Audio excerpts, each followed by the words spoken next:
¿Qué tal? Saludos a todos. Nuevamente nos encontramos en esta videoclase. Bueno, el día de hoy vamos a hablar sobre los trastornos de ansiedad en términos de algunos elementos conceptuales y también algunas cuestiones de carácter neurobiológico para hablar brevemente sobre el tratamiento. ¿Y por qué brevemente? Porque finalmente el tratamiento tiene que ver con antidepresivos, cosa que ya vimos.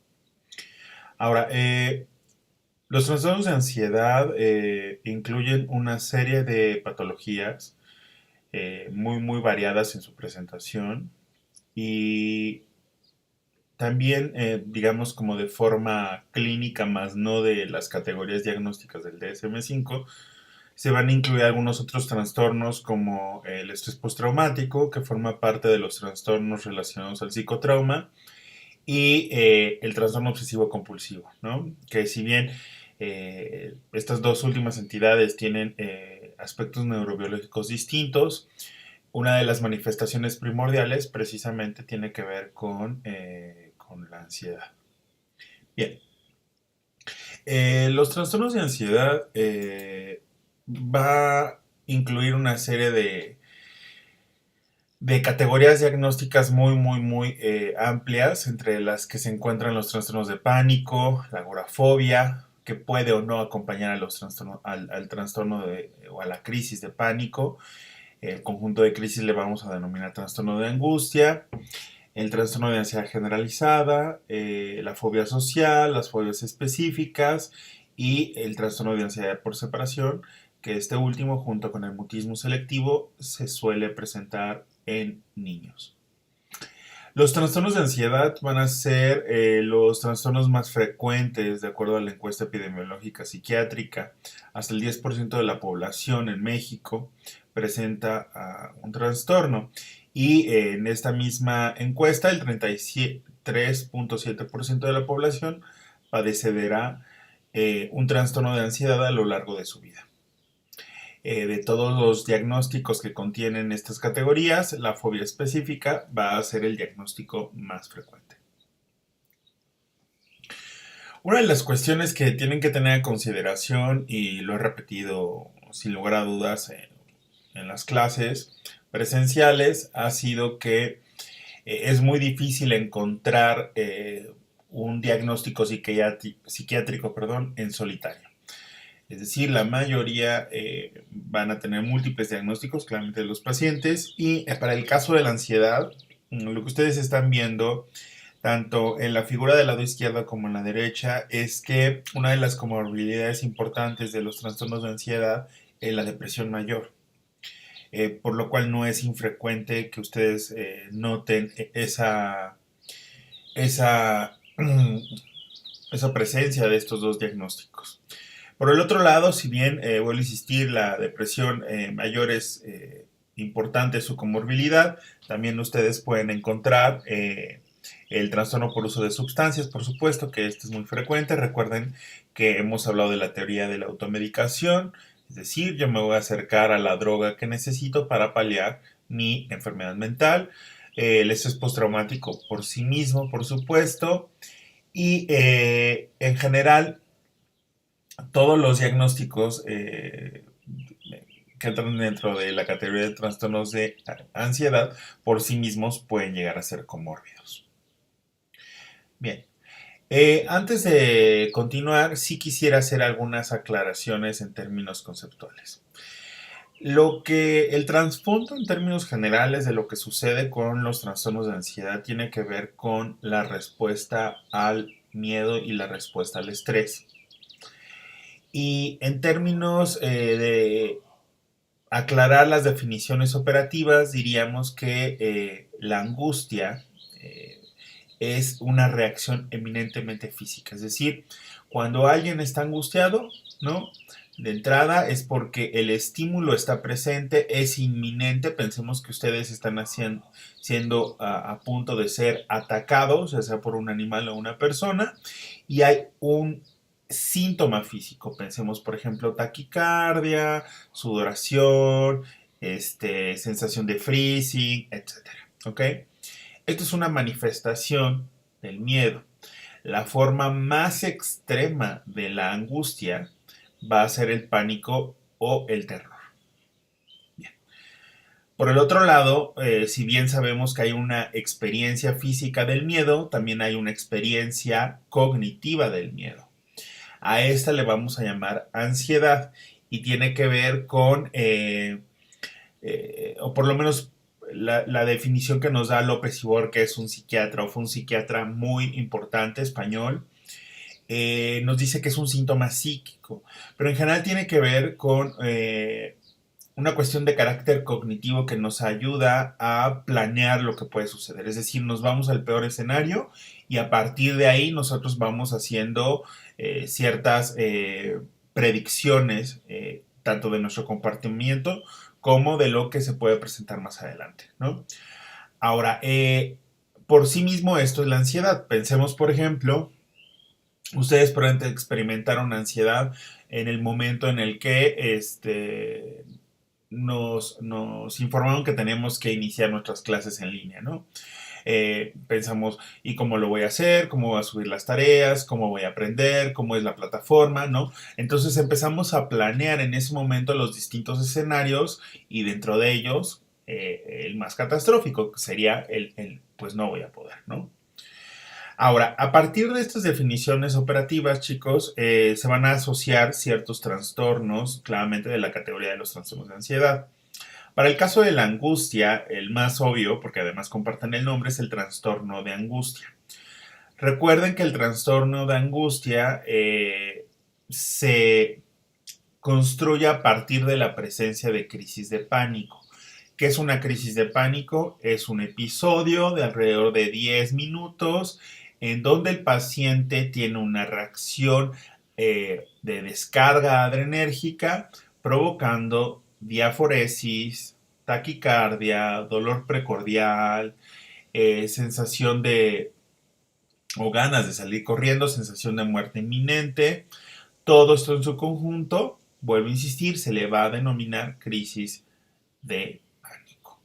Ahora, cuando las crisis de pánico superan el número de 2 por semana, esto por más de un mes, entonces hablaríamos de la presencia de un trastorno de angustia. Ahora, los trastornos de angustia, chicos, se pueden dividir en trastorno de angustia con agorafobia y sin agorafobia. En general, la agorafobia puede ser un diagnóstico por sí mismo. De hecho, la información que les proporcioné sobre Emily Dickinson, uno de sus diagnósticos precisamente es agorafobia, ¿no? Y consiste en miedo a los espacios habitualmente abiertos, donde yo siento que no puedo requerir o no puedo recibir asistencia en caso de que me dé una crisis de pánico, ¿ok? Claramente cuando se tiene trastorno de angustia con agorafobia, el pronóstico es mucho peor. Por el otro lado, tenemos la fobia específica, ¿no? La fobia específica que puede ser, bueno, de entrada se debe a un desencadenante muy claro y eso ustedes lo tienen que tener muy bien identificado, que puede ser desde un objeto punzocortante hasta sangre, por ejemplo, puede ser alguna circunstancia como el volar, ¿no? Es decir, es muy variado también a animales, por supuesto, ¿ok? Ahora, por el lado, por supuesto, de la ansiedad, lo que vamos a tener es la presencia del trastorno de ansiedad generalizada. El trastorno de ansiedad generalizada tiene que ver, por supuesto, con el tener pensamientos catastróficos recurrentes donde el paciente o la paciente durante 6 meses está presentando esto. Además, no duerme, no come, tiene una disminución de peso, alteraciones cognitivas, ¿no? Puede haber ¿no? Una insistencia cognitiva, es decir, este elemento catastrófico va a estar rigiendo toda su vida mental durante todo el día. Es decir, no dejan de pensar en el peor escenario, ¿ok?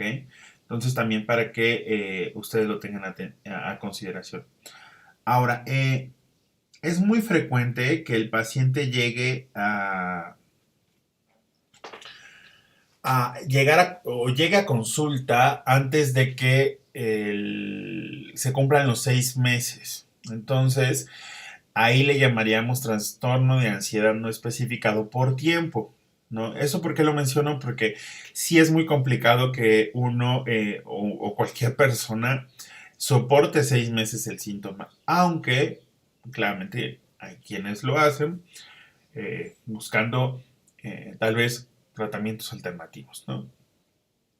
Bien, por el otro lado también tenemos al diagnóstico de fobia social. En la fobia social, eh, quiero que se imaginen una persona en extremo tímida, solo que aquí lo que presentan precisamente es un miedo a hablar en público. Este miedo a hablar en público hace que disfuncionen. Por ejemplo, si alguno de ustedes tuviese fobia social y les pido que hagan una presentación oral, ¿no? Entonces, esta persona, ¿no? Hipotética, se paralizaría totalmente, tendría eritrodermia y tendría grandes dificultades para iniciar precisamente su charla, ¿no? Ahora, en este sentido, la fobia social, la más habitual es ante la exposición, ¿no? Es decir, al hablar en público. Sin embargo, hay un subtipo, la fobia social generalizada, que se presenta en toda circunstancia de carácter, perdón, de carácter social. Ahora, también se van a incluir diagnósticos como el trastorno de ansiedad de separación. Lo voy a hablar y lo voy a retomar un poco más adelante, pero en general tiene que ver con la ansiedad que le genera habitualmente a chicos en etapa escolar, más de 6 años, que piensan el peor escenario en términos de la separación con sus cuidadores primarios. Es decir, piensan que les va a pasar algo catastrófico a ellos o a sus padres o vuelvo a insistir, a los cuidadores principales, ¿no? Haciendo que el paciente no quiera separarse de ellos y evitando inclusive el ir a la escuela, ¿no? Un tanto pasa esto con el mutismo selectivo, sin embargo, bueno, vamos a hablar de ciertas particularidades del mutismo selectivo que también tiene que ver con la timidez extrema. Bien, lo que les presento entonces a continuación es un extracto del Stahl, en donde como en esta especie de rompecabezas ustedes ven precisamente toda esta serie de partes de diagnósticas, tanto del TAG, que es el trastorno de ansiedad generalizada, el trastorno de angustia y la fobia social, ¿no? Ustedes pueden encontrar, por ejemplo, dentro de la centralidad de la ansiedad generalizada, ¿no? El miedo, pero sobre todo la preocupación, ¿no? El aumento de el estar atento a las cosas, algunos de ellos pueden tener fatiga, fallas en la concentración, alteraciones del sueño, están irritables y un elemento clínico que sí les tiene que llamar mucho la atención porque además puede ser el único motivo de consulta es la tensión muscular.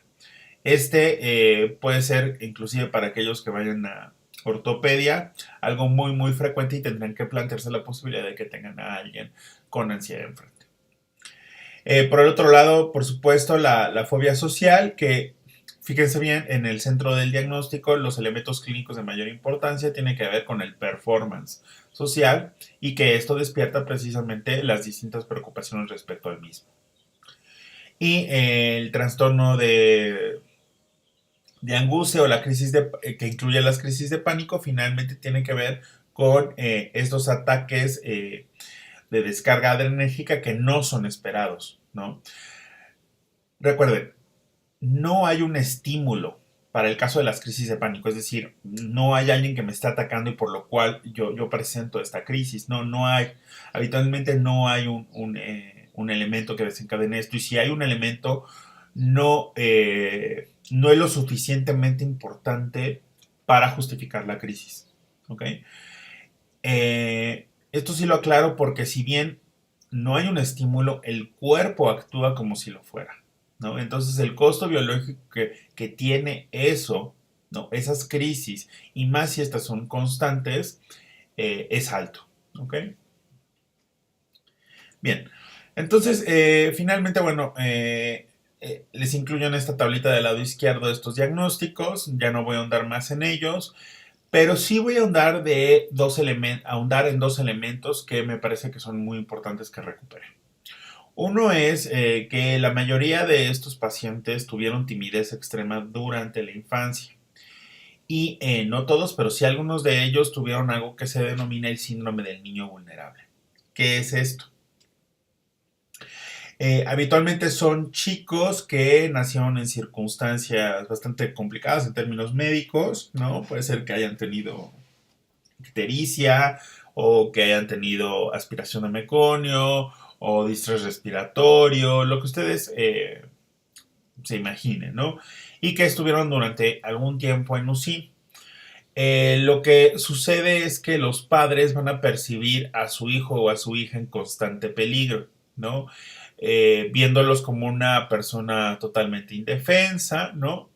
Y esta indefensión y esta sobreprotección que ya la he retomado antes, recuerden que la sobreprotección tiene un costo biológico, que es que estos chicos van a tener un pobre manejo de sus emociones, ¿no?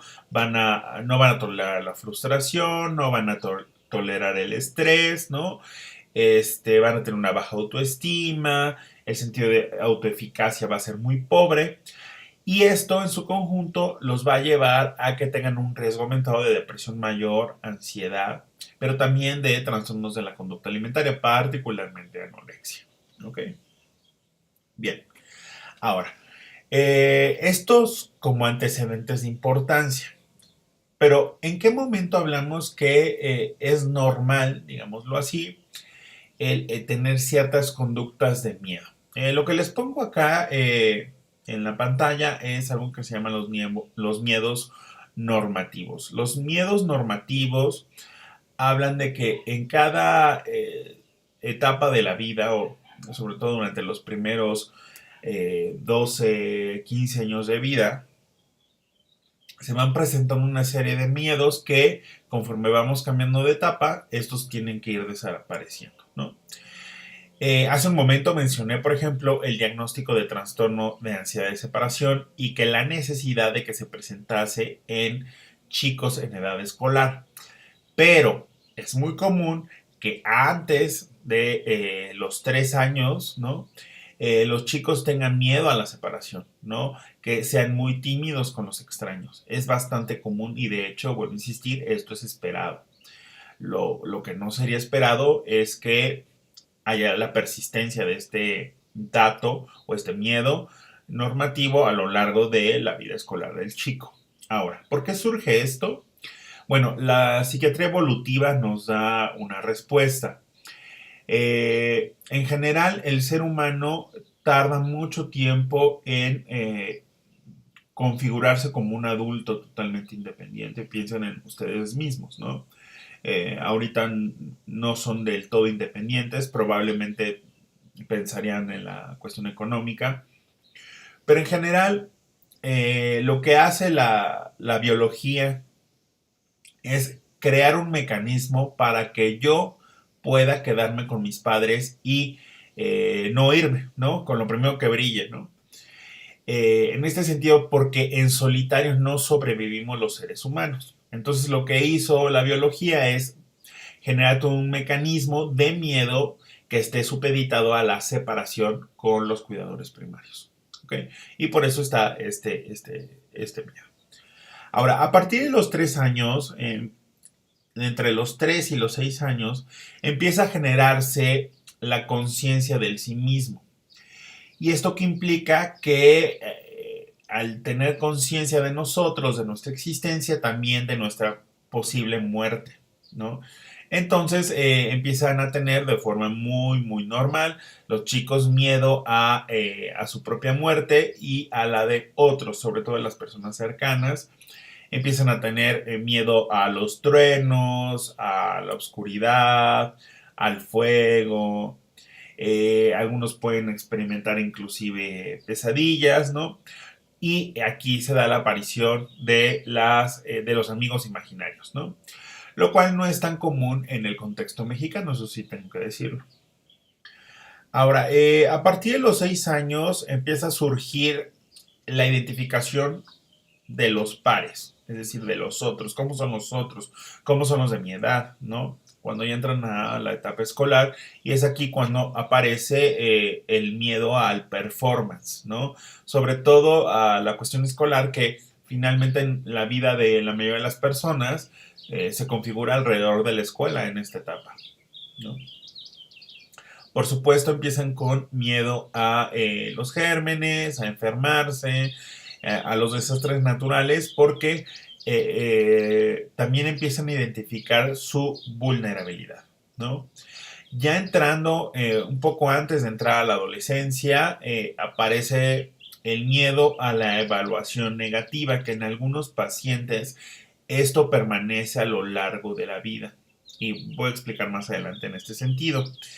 Y la otra tiene que ver ya en la adolescencia como tal, el rechazo de los pares es algo que es un miedo, digamos, totalmente esperado a esta edad. Bien. Ahora, lo que ustedes ven en la pantalla es algo que se llama la teoría de las ventanas de tolerancia. ¿A qué me refiero? En la parte inferior, blanca, están los miedos normativos que acabamos de mencionar, ¿no? Todos esos miedos normativos, digámoslo así, todos pasamos por estos, ¿sale? Pero en la franja gris clara, lo que ustedes ven es una zona de riesgo. Es decir, alguno de sus pacientes, pensemos que alguno de ustedes decide ser pediatra, alguno de estos datos clínicos les tienen que hacer pensar que su paciente tiene un riesgo aumentado de irse a un trastorno de ansiedad ya como tal. Dentro de estos elementos que ustedes tienen que tener a consideración es las alteraciones del sueño, por ejemplo, o que tengan ataques de pánico de forma esporádica, el trastorno oposicionista desafiante, la enuresis nocturna es algo que tienen que considerar. Los terrores nocturnos consisten en crisis de pánico durante el sueño, ¿ok? Finalmente también las tienen que considerar y por supuesto la timidez extrema. Hay otro elemento de la crianza que se tiene que contemplar. En general, cuando somos niños, sobre todo durante los 3 a 5 años primeros de vida, la forma en que se educa a cualquier ser humano, y esto independientemente del contexto cultural, es a través de la vergüenza. ¿Cómo es esto? Pensemos, por ejemplo, que mi hijo de 4 años acaba de tirar todos sus juguetes al excusado, ¿no? Piensen ustedes qué cara harían, ¿no? Es una cara de asco probablemente, ¿no? Una cara de molestia, ¿no? Y nuestro hijo va a ver nuestro rostro, porque recuerden que los chicos, ya lo he mencionado antes, pero lo recupero, los niños saben la lectura de las circunstancias a partir de el voltear a ver a los padres y ver qué emoción nosotros tenemos. A partir de eso, ellos saben qué tienen que hacer. Es como una especie de semaforización, ¿ok? Entonces, cuando nos ven los chicos, en este ejemplo, pensemos mi hijo me ve mi cara de asco y de qué estás haciendo, ¿no? De pronto el chico va a entrar en una disonancia. Es decir, oye, esto está súper entretenido, pero tú no estás feliz, al contrario, ¿no? Estás molesto, ¿qué es lo que pasa? Y ese no saber qué pasa es, ¿qué hice? Y es cuando aparece la vergüenza. Y dejan de hacerlo los chicos, ¿ok? Ahora, ¿qué pasa cuando la vergüenza es constante? Pensemos de que en padres muy estrictos, en padres poco tolerantes a la frustración o en aquellos que tienen bullying o maestros también muy rígidos. La timidez se hace crónica, la vergüenza se hace crónica y aparece precisamente la sensación en la persona de que se puede equivocar con facilidad y mejor lo dejan hacer. Esto es un elemento que van a compartir muchos de los trastornos de ansiedad el miedo, por ejemplo, al performance, ¿no? El miedo a la crítica y algunos trastornos de ansiedad, sobre todo los del clúster C. Ahora, tiene que pasar algún evento, digamos, extra, ¿no? Por ejemplo, que yo durante la etapa escolar haya reprobado un año. Este es un evento catastrófico, o que haya sufrido una enfermedad grave, o que haya sido, mis padres hayan estado en una circunstancia complicada, ¿no? O que haya vivido una circunstancia mucho más adversa como una guerra o un desastre natural, ¿no? Esto es como la gota que derrama el vaso y hace que las personas que tienen todos estos elementos que ya mencioné pasen a la franja gris oscura, que es ya la expresión como tal de la enfermedad mental, en este caso el trastorno de ansiedad. Ahora, no todos aquellos que tienen esta franja gris clara que mencioné hace un momento van a irse necesariamente a la gris oscura. Para eso, más allá de lo que mencioné, también se requieren ciertos factores de vulnerabilidad, como el genético o el tener cierta cuestión, digamos, como de vulnerabilidad biológica, ¿ok? Más allá de la cuestión de crianza, que por supuesto es muy importante. Bien, entonces su labor aquí es identificar precisamente a los chicos que están dentro de la franja gris clara para que reciban tratamiento psicoterapéutico. Ahora, hay dos diagnósticos que se van a presentar de forma temprana, que es el mutismo selectivo, que consiste en el que los chicos que tienen todo el aparato fonoarticular y todos los elementos neurológicos y neurobiológicos asociados con la construcción del lenguaje y del habla, están bien. O sea, cuando tienen un chico que no está hablando, tienen que primero preguntarse si no es una cuestión ya sea del lenguaje por sí mismo, del aparato fonoarticular o una cuestión neurológica. Ahora, otro elemento que tienen que tener en consideración es que los chicos con mutismo selectivo, el proceso del desarrollo del lenguaje se dio de forma normal. Sin embargo, en algún momento dejaron de hablar. Y lo más habitual es que hablan únicamente con los cuidadores primarios, ¿no? Ante los extraños se paralizan totalmente y se presenta el mutismo, ¿ok? Ahora, tanto el mutismo como el trastorno de ansiedad de separación requieren de todo un aparato de profesionales que los ayuden. De entrada, sobre todo para el mutismo selectivo, requieren un terapeuta de lenguaje, claramente el psicoterapeuta individual para ambos diagnósticos y la terapia familiar. En algunos casos se decide dar el tratamiento farmacológico y aquí ya entrarían los paidopsiquiatras, ¿ok? Sin embargo, sí aconsejo mucho que esto lo haga paidopsiquiatría, ¿no? Ustedes tienen que identificarlo y remitirlo primero a psiquiatría general y psiquiatría general lo remitiría a paidopsiquiatría o psiquiatría infantil. Bien. Ahora, entrando dentro de los aspectos neurobiológicos, sí quisiera recalcar que dentro de la centralidad de todos los diagnósticos incrustados dentro de los trastornos de ansiedad, la amígdala va a ser particularmente la estructura de mayor centralidad, ¿vale? En algunos diagnósticos va a ser mucho más importante que en otros, pero finalmente todos van a tener relación con ella, ¿ok? Sin embargo, la amígdala a su vez va a tener ciertas relaciones, por ejemplo, con la corteza prefrontal, con el hipocampo, con el tálamo y con el estriado. Con la corteza prefrontal tiene que ver con la regulación emocional, ¿no? Particularmente la región ventromedial y orbitofrontal van a tener un elemento de identificación de la emoción y ya la planeación y la estrategia va a tener que ver con la corteza dorsolateral, ¿ok? Ahora, cuando mi corteza, y lo vamos a retomar más adelante, no está entrando al quite o es la que está generando estos estados,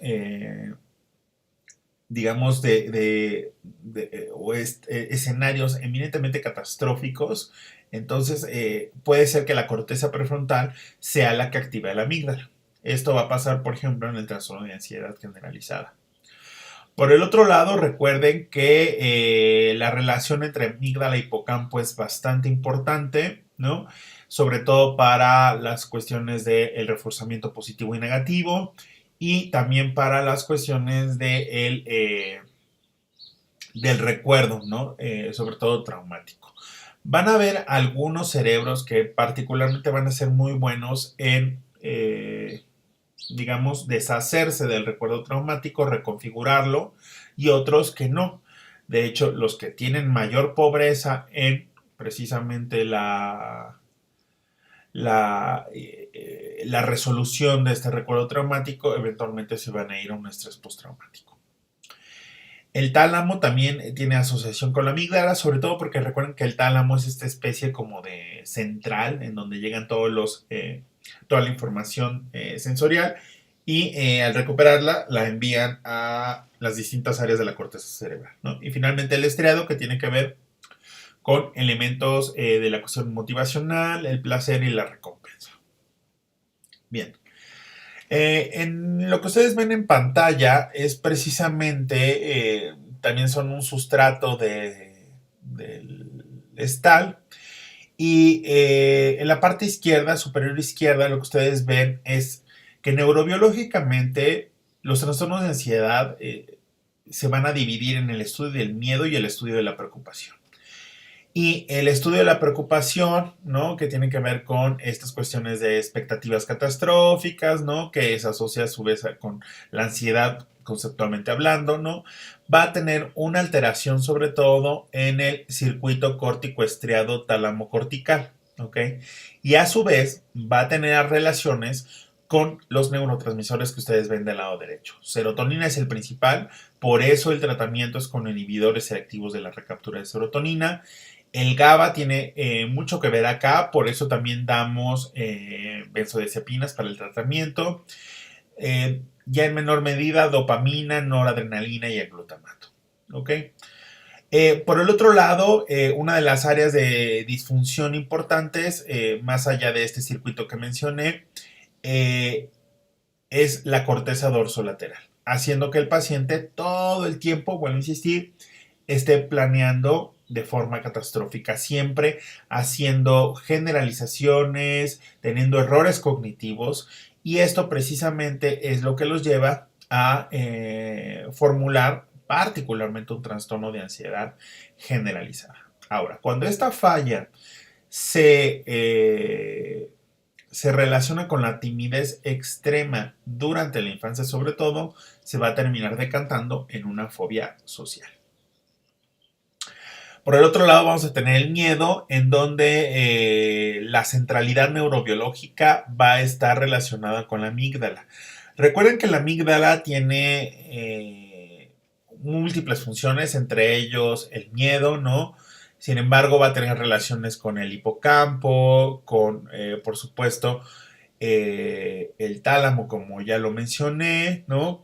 Tiene relación en la construcción de o parte de la cognición social, sobre todo en la evaluación de la emoción asociada a los rostros, ¿no? Como esta evaluación que ustedes ven que es muy clásica, ¿no? De estos rostros que evalúan tanto las emociones básicas como complejas, ¿no?